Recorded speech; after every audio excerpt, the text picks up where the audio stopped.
Supreme court ने केंद्र के पास लंबित 86 कॉलेजियम सिफारिशों के साथ ही 26 हाई कोर्ट के जजों के ट्रांसफर और एक हाई कोर्ट के चीफ जस्टिस की नियुक्ति को लेकर केंद्र को चेतावनी दी है।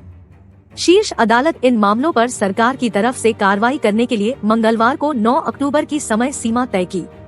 सुप्रीम कोर्ट ने साफ कहा कि कुछ नतीजों के साथ वापस आएं या दिक्कत का सामना करने के लिए तैयार रहें। जस्टिस संजय किशन कौल और जस्टिस सुधांशु धूलिया की पीठ इस बात पर जोर दे रही थी कि पिछली सुनवाई के बाद से पिछले 7 महीनों में केंद्र द्वारा कुछ भी नहीं किया गया है। मामला को लेकर बेंच ने अटॉर्नी जनरल आर वेंकटरमणी से कहा कि ये नाम पिछले 10 महीने से सरकार के समक्ष लंबित थे। हाईकोर्ट की तरफ से अनुशंसित नाम सुप्रीम कोर्ट तक नहीं पहुँचे हैं। अटॉर्नी जनरल ने मामले में 1 सप्ताह के स्थगन की मांग की थी। इसके बाद पीठ ने केंद्र के समक्ष लंबित नामों का विवरण दिया। बेंच ने कहा कि हाई कोर्ट की तरफ से 70 नाम भेजे गए थे, लेकिन उनमें से किसी नाम को सुप्रीम कोर्ट कॉलेजियम में भेजने का फैसला नहीं लिया गया। सुप्रीम कोर्ट कॉलेजियम की तरफ से पहली बार भेजे गए 9 नाम और 7 अन्य नाम जिन पर केंद्र की तरफ से पुनर्विचार के लिए सिफारिशें गए थे, को मंजूरी के लिए भेजा गया था। बेंच ने आगे विस्तार से बताया कि 26 हाई कोर्ट के जजों को ट्रांसफर करने का सुप्रीम कोर्ट का निर्णय भी लंबित है। इसी तरह अत्यंत संवेदनशील हाई कोर्ट में चीफ जस्टिस की नियुक्ति पर कॉलेजियम की सिफारिश भी लंबित है। अदालत ने यह स्पष्ट कर दिया कि वह केंद्र पर नामों को मंजूरी देने में उसके द्वारा तय की गई समय सीमा का पालन करने के लिए दबाव डालती रहेगी। शीर्ष अदालत ने कहा कि इसमें किसी भी तरह की अनुचित देरी को बर्दाश्त नहीं किया जाएगा।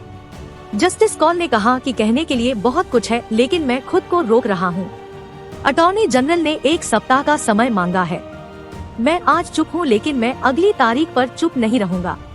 जस्टिस कौल ने एजी से कहा कि सरकार को इस प्रक्रिया में देरी न करने के लिए मनाने का अनुरोध करें। उन्होंने कहा कि वह घटनाक्रम की निगरानी करते रहेंगे। साथ ही स्थिति का जायजा लेने के लिए हर 10 दिनों के बाद मामले को सूचीबद्ध किया जाएगा।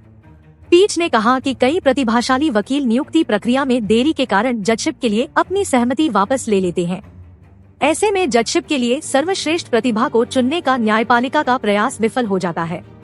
वरिष्ठ वकील अरविंद दातार और वकील प्रशांत भूषण ने कहा कि केंद्र कॉलेजियम की तरफ से दोहराए गए नामों को मंजूरी न देकर शीर्ष अदालत के आदेश का उल्लंघन कर रहा है। जजों की नियुक्ति के मुद्दे पर केंद्र और न्यायपालिका के बीच खींचतान देखी गई है। सरकार उच्च न्यायपालिका में नियुक्ति की कॉलेजियम प्रणाली पर हमला कर रही है। दूसरी ओर शीर्ष अदालत कॉलेजियम की तरफ से की गई सिफारिशों पर समयबद्ध निर्णय लेने के लिए केंद्र पर दबाव डालने के लिए कई निर्देश पारित कर रही है।